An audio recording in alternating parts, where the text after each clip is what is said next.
Bonjour à tous et à toutes. Bienvenue sur une nouvelle session de l'InVivox Academy.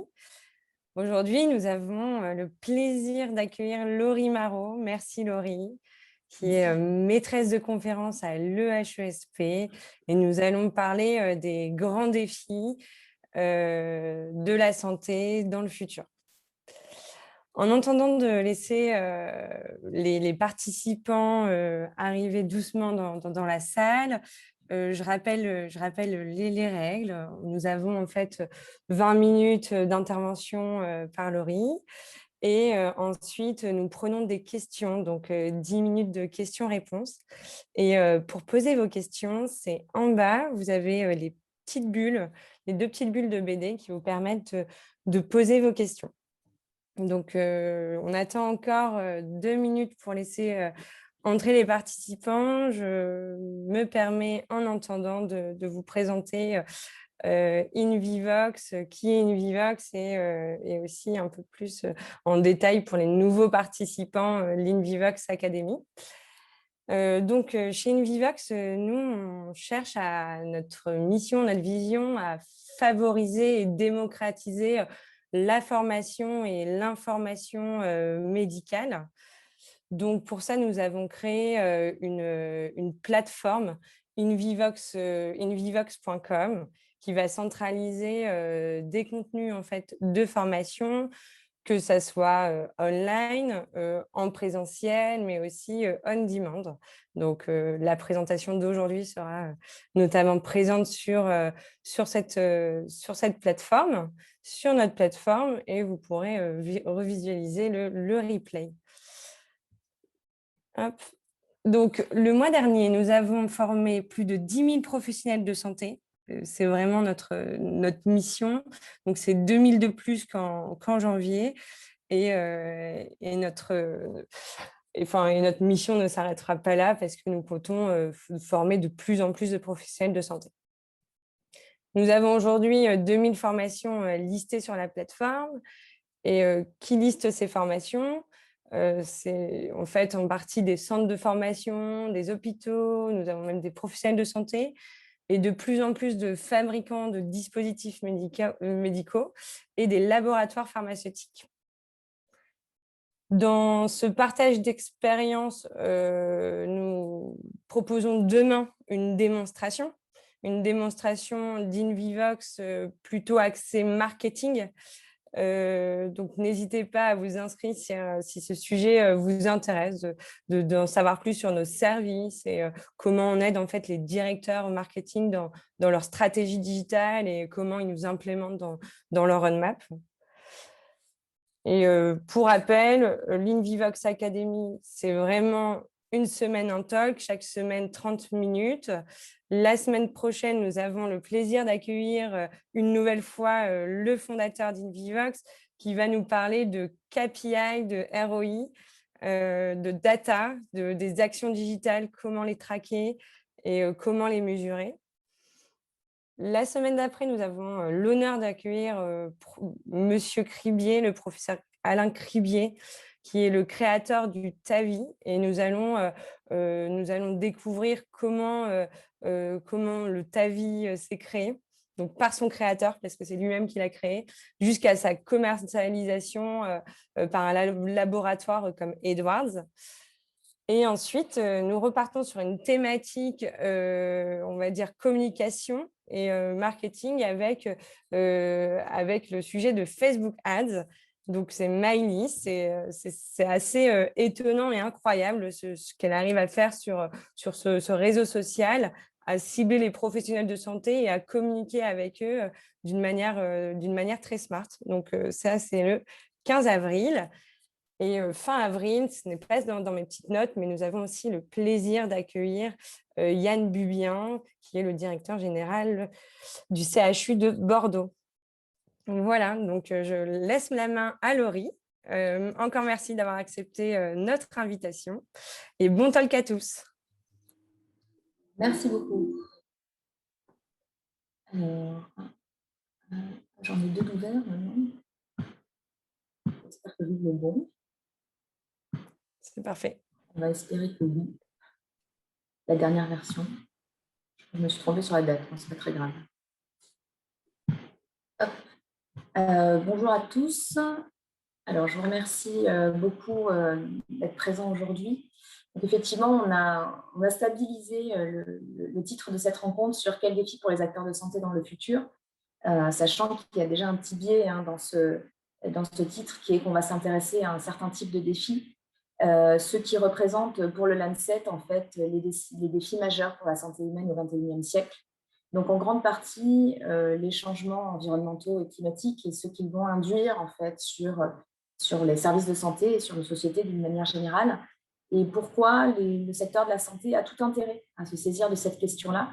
Et quand j'entends le secteur de la santé, on entend bien sûr les professionnels de santé, les professionnels du soin, mais aussi tous les acteurs qui gravitent autour de ces professionnels de santé et qui ont tout intérêt également à s'intéresser à cette question parce qu'elle va être impactante sur une grande partie de leurs activités actuelles et futures. Donc moi, je suis Laurie Marot, je suis effectivement maîtresse de conférence à l'EHESP, spécialisée sur la question de santé numérique et durable. Depuis quelques mois, je développe aussi des axes de recherche en ce sens. Je suis également chef de projet dans un think tank qui s'appelle The Shift Project sur la dimension sectorielle santé du plan de transformation de l'économie française, dont un premier rapport va sortir pour le début de l'été. Et je suis également membre du groupe sur la sobriété numérique de la délégation du numérique en santé du ministère de la Santé, dont le premier rapport de sensibilisation sur la question des impacts environnementaux du numérique en santé va également sortir d'ici quelques jours, peut-être quelques semaines. Je ne vais pas être trop optimiste, enfin, moins d'un mois, c'est certain. Donc la première question que j'ai envie de vous poser, je pense qu'on va faire ça sous la forme d'un petit sondage pour commencer cette intervention, c'est à votre avis, pour vous, l'après-crise, c'est pour quand? Donc là, on est en pleine crise sanitaire. Donc, de votre point de vue, à quelle date va se terminer cette crise-là qu'on est en train de vivre, qui est assez protéiforme d'ailleurs, qui n'est pas que sanitaire, mais qu'on est en train de vivre ensemble? Je vous laisse quelques secondes peut-être pour répondre à la question.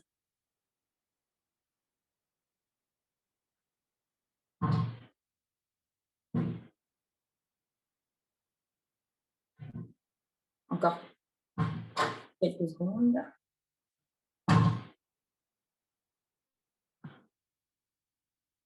On y est presque.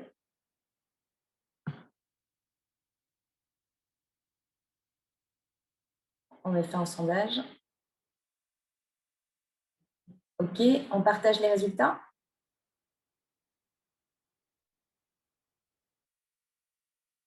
Tout le monde voit les résultats? C'est partagé. Oui. Parfait. Donc, vous avez répondu dans votre majorité d'ici un an. Donc, effectivement, d'ici un an ou d'ici 3 ans, ce sont des réponses qui correspondent effectivement aux papiers scientifiques, souvent axés en épidémio, qui prennent en fait le taux de contamination et qui essayent de voir l'évolution de la dispersion virale. Alors moi, j'ai une autre proposition à vous faire sur le sujet et le questionnaire était un peu provoquant en ce sens. J'ai une réponse alternative à celle-ci, qui n'est pas la réponse épidémiologique au sens strict, mais la réponse de Bruno Latour, philosophe, sociologue et anthropologue, qui a longtemps travaillé notamment sur les questions environnementales et une partie de son travail sur les conséquences de ces dynamiques environnementales sur la santé humaine, et qui nous dit qu'à partir de maintenant, le confinement est définitif. Donc ça, c'est la dernière intervention de Bruno Latour dans les médias. Et quand il explique que le confinement est définitif, il ne parle bien sûr pas du confinement tel qu'on le vit là, avec des horaires, attestation, pas d'attestation, etc. Et qu'il parle d'une autre forme de confinement qui est en fait une prise de conscience générale. Et à partir d'aujourd'hui, on n'a plus la possibilité d'ignorer les impacts environnementaux des actions humaines. Et notamment de toutes les actions qui viennent en fait de ce qu'on appelle la société thermo-industrielle depuis à peu près un siècle et demi et qui amènent un petit peu les déséquilibres toujours croissants, puisque la Covid-19, ce n'est pas la pandémie du XXIe siècle, c'est déjà la 6e pandémie, donc c'est celle qui nous a le plus touchés, mais il y a eu avant ça des SARS, des Zika, d'autres formes de pandémies. Et donc là, il nous dit que finalement, le retour à l'anormal tel qu'on l'entend va être quelque chose de très compliqué parce que d'une certaine façon, la Covid-19 nous a fait prendre conscience qu'un processus était en marche et que ce processus n'était pas facilement réversible. Moi, j'appelle ça l'apéro. Lui, j'appelle ça donc un processus en marche, c'est un peu différent. Donc oui, la crise de la Covid-19, c'est un peu l'avant-goût de ce qui pourrait continuer à se produire. Et c'est effectivement très, très concordant avec, par exemple, les conclusions des experts du GIEC ou des experts de l'IPBES pour la biodiversité. Alors, parle-t-on de retour à la normale, de retour à la normale avec un L apostrophe? Je donne ma propre définition du retour à la normale en étant aussi là un tout petit peu taquine, qui est que finalement, est-ce que ça ne serait pas le retour au maintien ou à la croissance des processus et activités produisant désormais les conditions idéales à la mise en péril de notre santé, voire de notre existence? Alors bien sûr, tout ça est très discutable. On a vu que tout au cours du XXIe siècle, les énergies fossiles et tout ce qu'elles nous ont apporté de positif nous a permis de réduire très considérablement la mortalité des individus, nous a permis un allongement de l'espérance de vie et d'une manière générale, nous a orientés vers le progrès en santé. Or, aujourd'hui, tout ça est remis en question. Tout ça est remis en question parce que les phénomènes globaux que nous avons en face de nous commencent à être perturbés, en fait, et cette perturbation, elle vient des activités humaines, et ça, c'est tout à fait nouveau. On rentre dans une ère géologique qu'on appelle l'anthropocène, c'est-à-dire que nos activités d'êtres humains ont un impact sur les équilibres écosystémiques qui nous maintiennent en vie. Et là, il y a vraiment quelque chose qui se passe. Là, vous avez ici des évaluations de scénarios prospectifs issus, donc là c'est plutôt des groupements de climatologues français, mais qui sont très bons.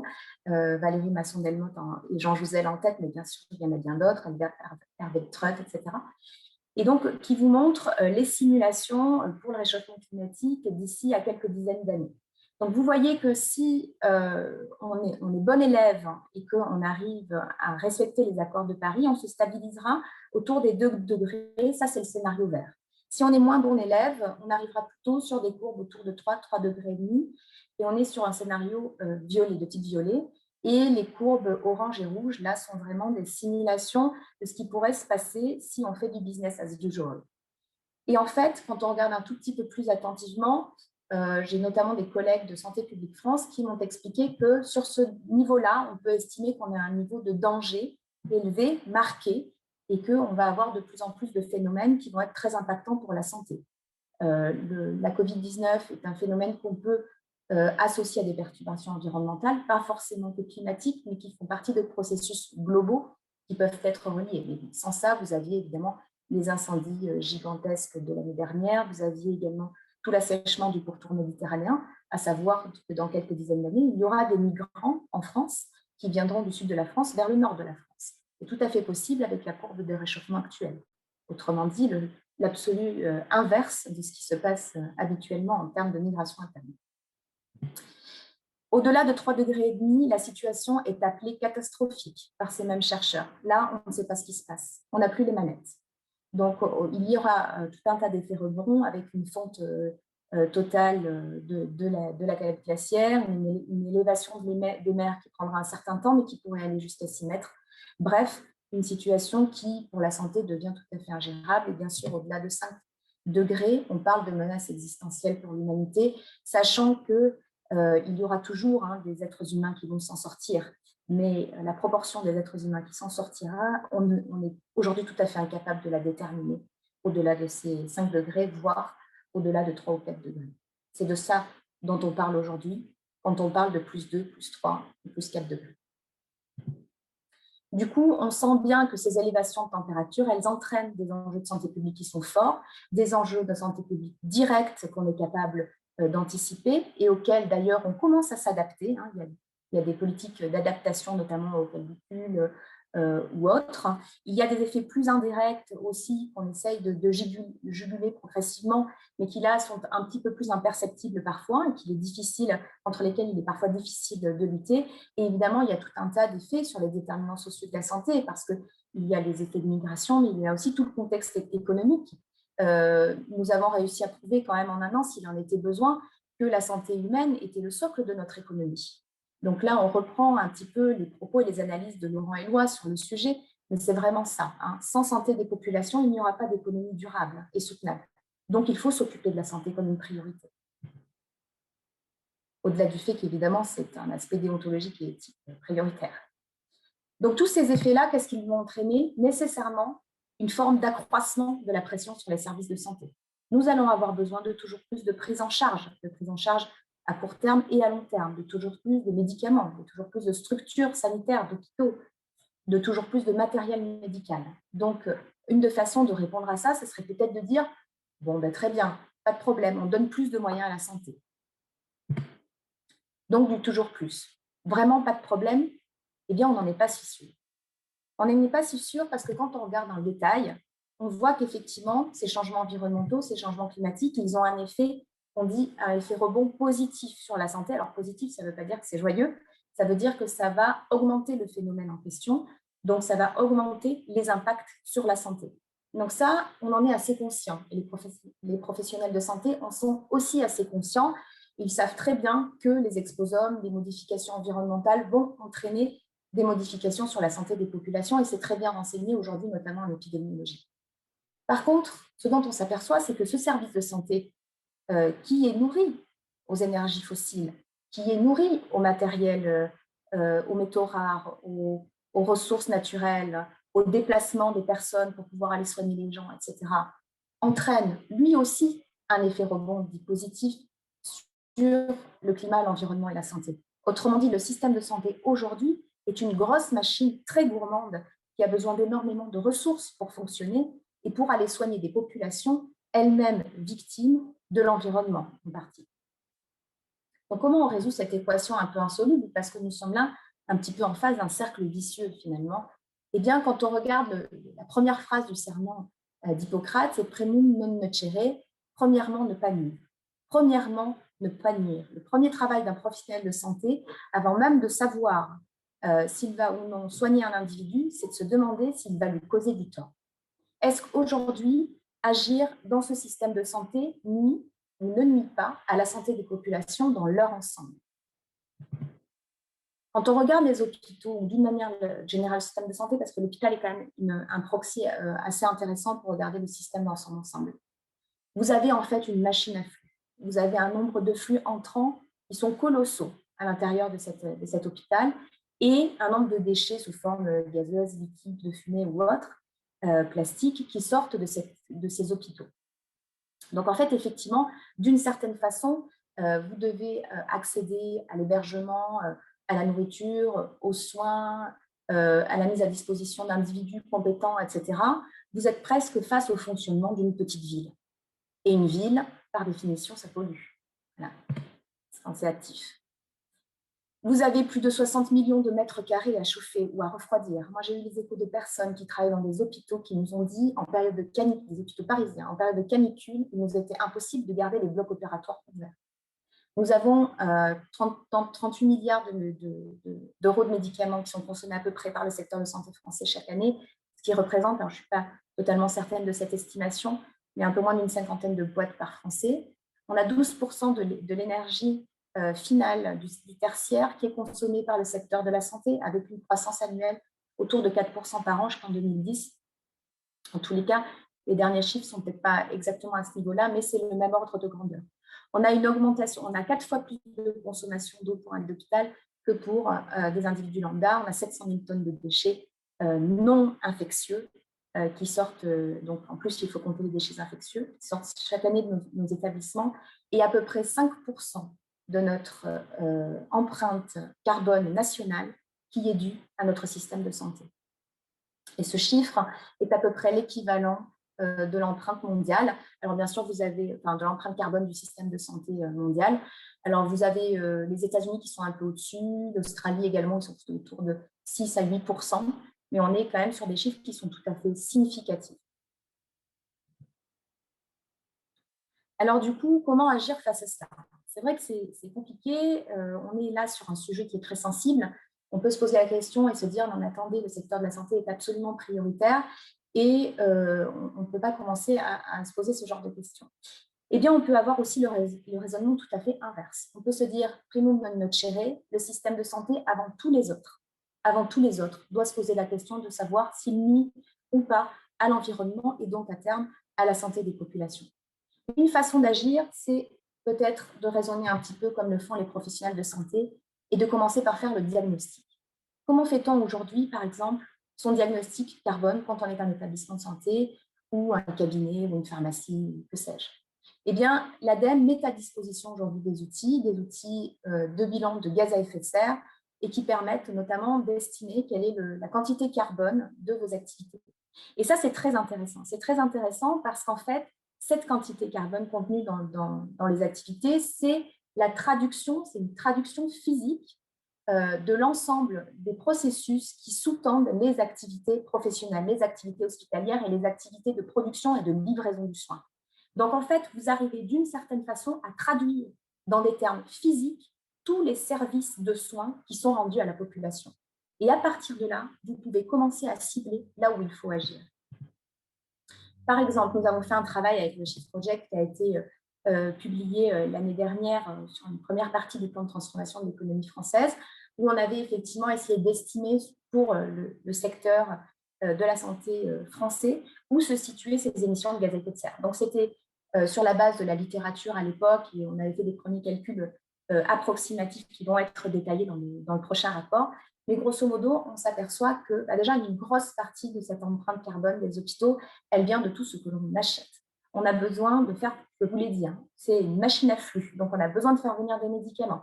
On a besoin de faire venir du matériel, de plus en plus souvent jetable d'ailleurs. On a besoin de faire venir de l'alimentaire, etc., etc. Donc ça représente déjà une grosse enveloppe de l'empreinte carbone.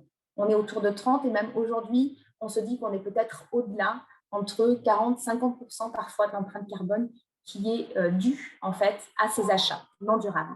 En deuxième position, vous avez les déplacements non plus de matériaux, mais de personnes. Le monde de la santé, le secteur de la santé a besoin d'individus compétents pour fonctionner. Le soin, ça passe aussi par des individus et beaucoup d'individus compétents. Et évidemment, vous soignez des patients. Donc, ces patients se déplacent aussi énormément. Et encore, on n'a pas pris en compte ici les déplacements des aidants potentiels, etc. Donc, vous avez déjà une grosse partie, un gros morceau de l'enveloppe, autour de 30%, qui va aussi concerner cette mobilité. Vous avez une autre partie de l'enveloppe qui va concerner l'énergie directement dépensée par les bâtiments. Un autre morceau de l'enveloppe qui va être sur la production de matériel immobilisé, lié à la construction ou alors au matériel que vous utilisez à l'intérieur de votre établissement, notamment, on pense parfois aux sous-utilisations d'un certain nombre de matériaux d'examen qui pourraient peut-être être utilisés de façon un tout petit peu plus optimisée. On va le voir pour la suite. Et enfin, vous avez tout ce qui concerne soit du transport de matériel d'une manière générale, de fioles, de sang, etc. Et vous avez aussi le retraitement des déchets, qui est peut-être le poste auquel on pense le plus. On se dit, tiens, le vrai travail à exercer à l'hôpital, c'est sur les déchets. Et c'est un vrai travail, 5% de l'empreinte, c'est quand même très significatif. Mais en fait, ce n'est pas forcément le gros du travail. Donc aujourd'hui, on a des hôpitaux qui arrivent à travailler sur cette empreinte carbone.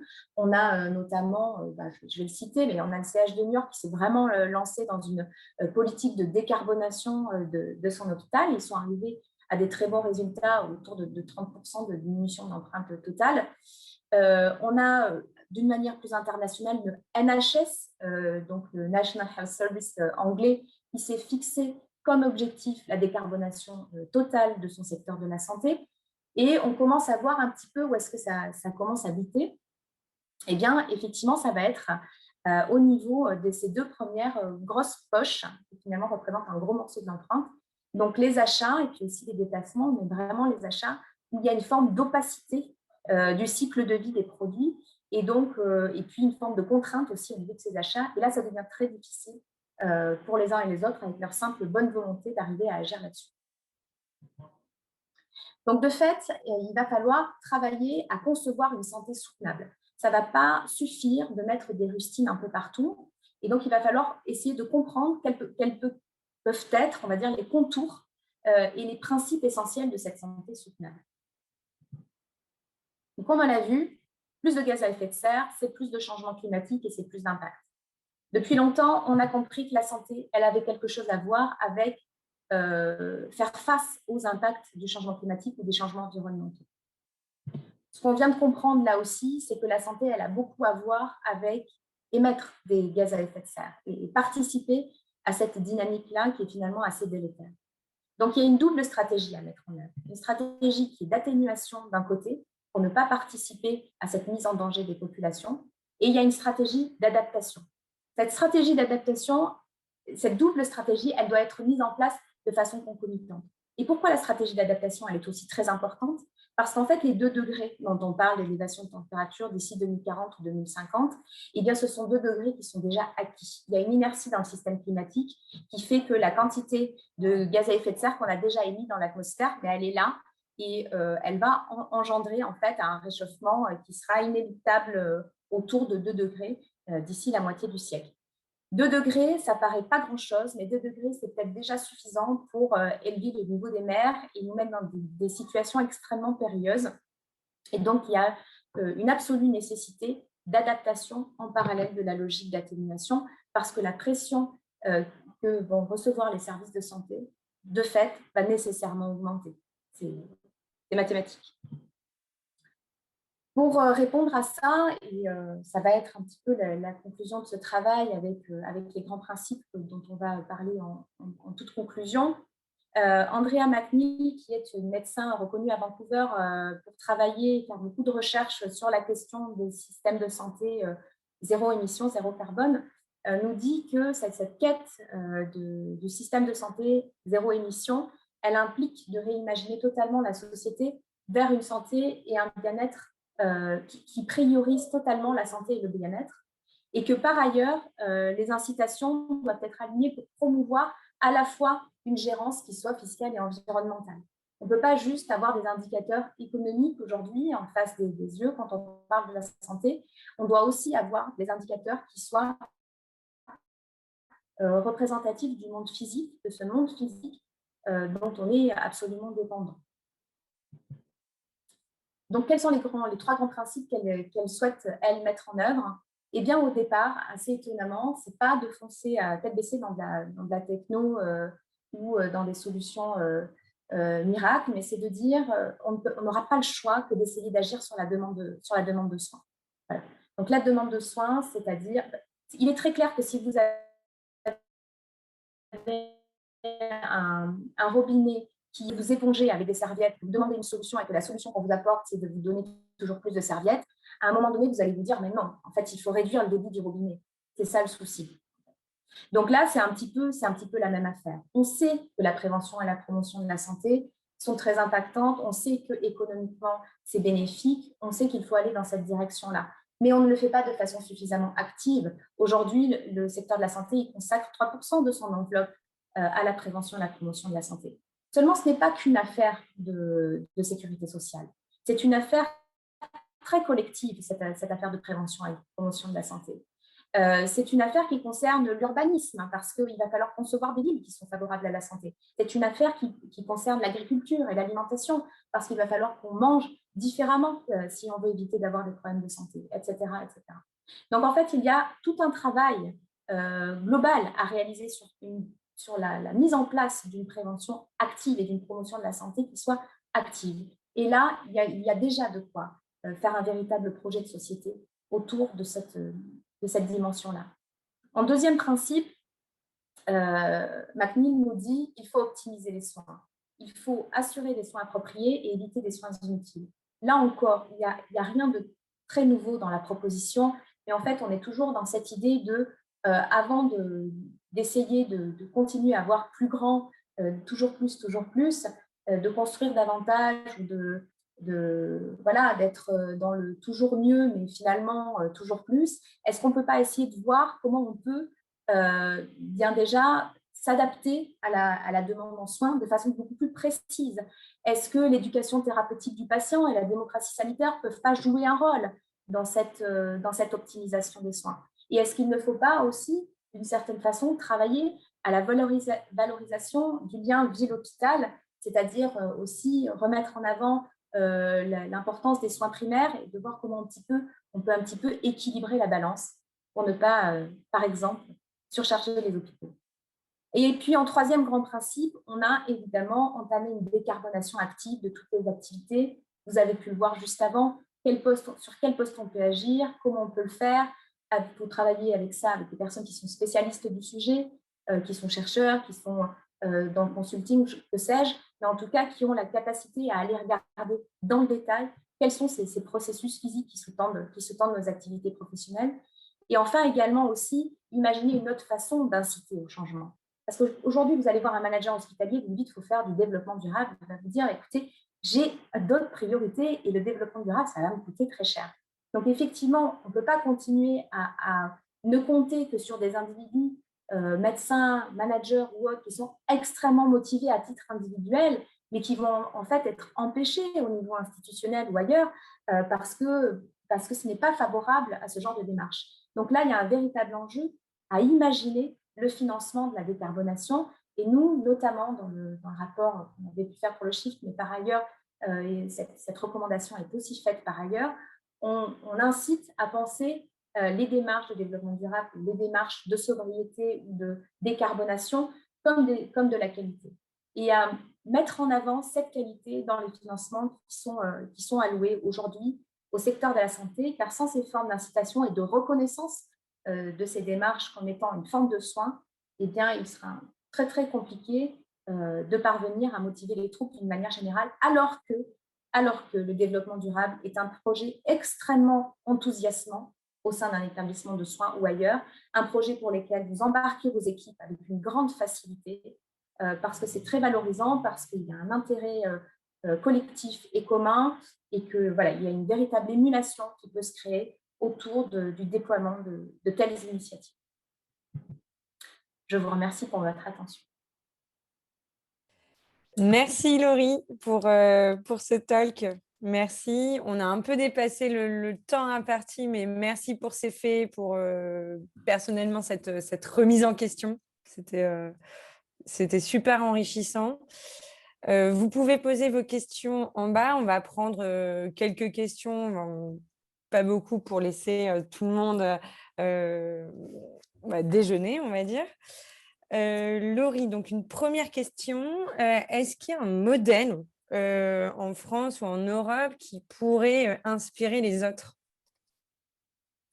Bien, j'ai parlé du NHS qui se sont vraiment activement penchés sur la question. Donc, il y a des groupes de travail au sein du NHS anglais où vous avez des groupes de travail qui vont être spécialisés sur les différents, en fait, ils vont s'attaquer aux différents postes qui ont été énoncés là. Et donc, on va travailler à voir, par exemple, comment on peut mettre en place une démarche de mobilité sobre ou de mobilité décarbonée autour des hôpitaux. Donc ça, on sent bien que ce sont des démarches qui sont à faire à plusieurs.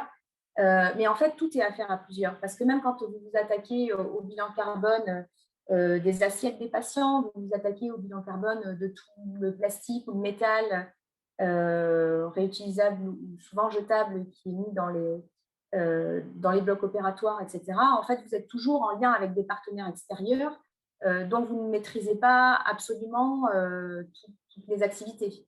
Donc, en fait, il y a vraiment un travail collectif à mener. Ah oui, il y a un point que je n'ai pas évoqué, mais qui peut être intéressant, c'est qu'on ne fait pas ça que pour le climat et on ne fait pas ça que pour la santé. Et en fait, quand on y regarde un peu plus près, on s'aperçoit que, et ça c'est quelque chose qu'on a travaillé notamment avec le Mathilde Pascal de Santé publique France, en fait, quand vous avez une démarche de décarbonation, vous pouvez souvent l'associer avec des démarches de santé publique, voire avec Séverine Desguin, qui est spécialiste des inégalités sociales de santé et qui a travaillé sur le climat, me l'a très bien expliqué, voire avec des réductions des inégalités d'accès social et de santé.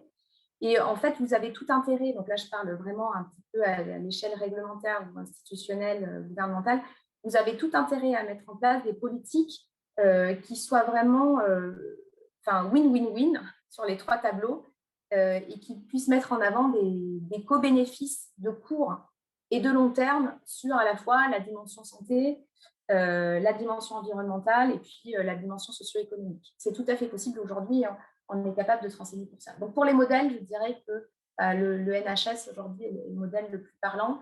Et puis après, à l'échelle plus des établissements, j'ai cité Niort, mais il y a des initiatives locales qui émergent un peu partout. Pour le recyclage, il y avait notamment l'initiative des petits doudous, qui est très, très connue au sein des établissements de santé, où il y a cette idée de recycler tout le matériel métallique. Enfin bref, après, c'est un petit peu à chacun d'aller trouver, malheureusement, on en est encore là, d'aller trouver l'inspiration chez les personnes qui ont été vraiment leaders sur le sujet. Mais ça commence à se mettre en place. Et il y a notamment l'Alliance Santé Planétaire qui est également en train de se former en France et qui met en avant ces problématiques-là dans ses recherches et dans ses travaux. Merci, Laurie. Une autre question, quelles sont les 2 ou 3 actions prioritaires clés que les industriels pharmaceutiques peuvent d'ores et déjà commencer à travailler? Alors, sur la pharma, en fait, ce qu'on a vu, c'est que, alors, le problème, c'est que pour le coup, les bilans carbone côté pharma, c'est peut-être les plus opaques. Donc, on a commencé un petit peu à aller les triturer pour voir comment on pouvait améliorer ça. Mais globalement, ce qui se passe, c'est que vous avez des fois des chaînes d'approvisionnement qui sont extrêmement complexes. Vous avez les molécules qui sont produites à un endroit, puis à un autre endroit, vous allez avoir des tests qui sont effectués, puis encore à un autre endroit, vous allez avoir la mise en conditionnement, et puis après, ce médicament va être livré, etc.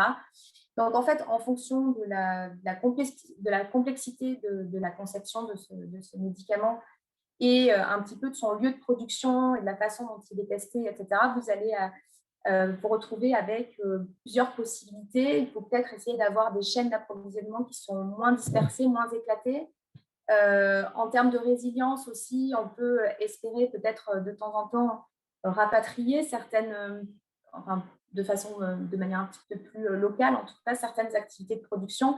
Est-ce qu'aujourd'hui, c'est vraiment nécessaire d'avoir 80% des molécules actives utilisées en France qui sont produites en Chine? Est-ce qu'on peut envisager le travail différemment?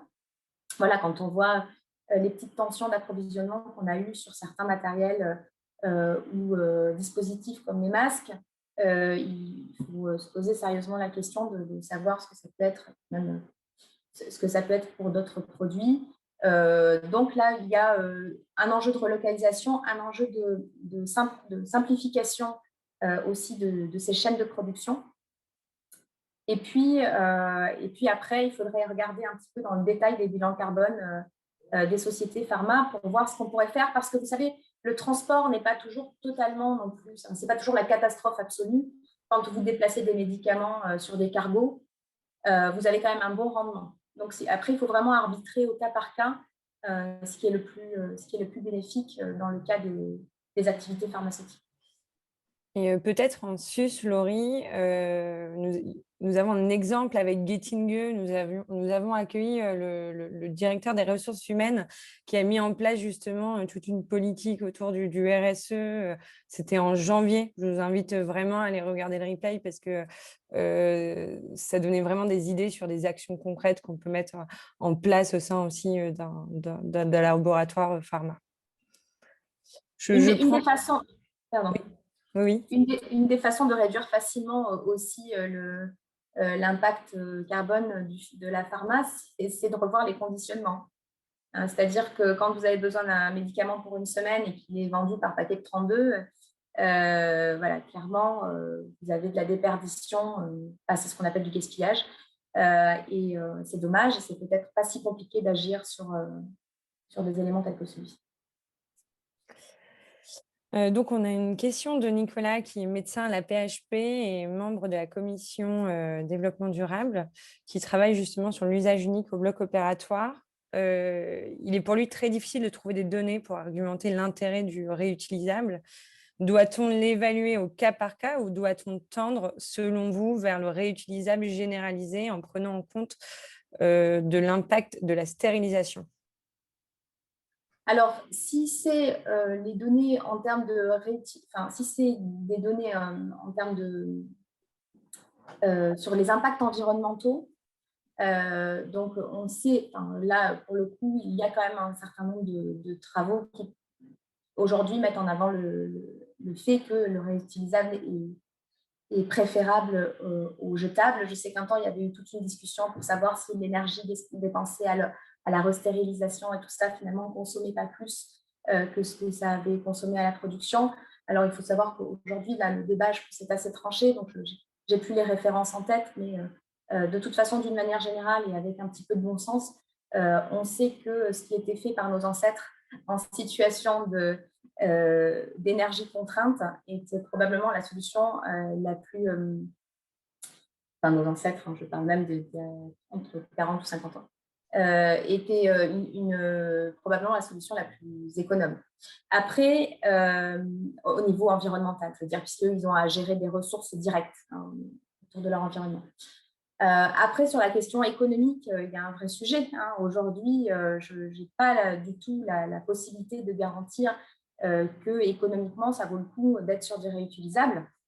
Donc là, il y a un véritable enjeu, hein, comme je le disais tout à l'heure, il y a un véritable enjeu de repenser le financement un petit peu de ces efforts en matière de développement durable. Et je pense qu'il y a la possibilité d'infléchir un petit peu, enfin en tout cas, de réorienter une partie de ces efforts vers la valorisation de ces actions, notamment sur le réutilisable. À savoir que le réutilisable, son intérêt principal, c'est la minimisation des ressources consommées. Donc, on peut dire, oui, on consomme de l'énergie sur place pour laver, etc. Certes, mais en fait, c'est toujours pareil. À la production, vous avez une consommation d'énergie telle que pour la rendre rentable, il aurait fallu quand même une durée minimum d'utilisation. Et bien souvent, cette durée minimum d'utilisation, elle n'est pas respectée. En santé, ça se comprend, puisqu'on est dans une logique d'évacuer tout risque infectieux, etc. Mais en plus de ça, vous avez nombre de kits chirurgicaux ou autres qui sont juste jamais utilisés, où on va prendre une toute petite partie du kit et le reste va être mis à la poubelle. Donc là, la question ne se pose même pas de savoir si le réutilisable vaut le coup ou pas, puisqu'on est face à quelque chose qu'on a produit et qu'on met directement à la poubelle, ou quasiment. Enfin, on met dos à dos quelque chose qu'on a produit et qu'on met directement à la poubelle ou presque, et autre chose qu'on aurait produit pour être réutilisé sur du long terme en fonction du besoin. Donc, en fait, il faut regarder, pas uniquement, on va dire, à la seringue ou à l'unité de l'objet, il faut regarder sur l'usage total qui est fait de ces objets. Merci Laurie. Donc, on a plein d'autres questions, mais le temps est écoulé. Donc, Laurie, je vous ferai passer ces questions pour que si vous avez le temps d'y répondre, ce serait super. Merci à vous Merci beaucoup. pour votre intervention. Merci à tous les participants, toutes les participantes à cette nouvelle session de la InVivox Academy.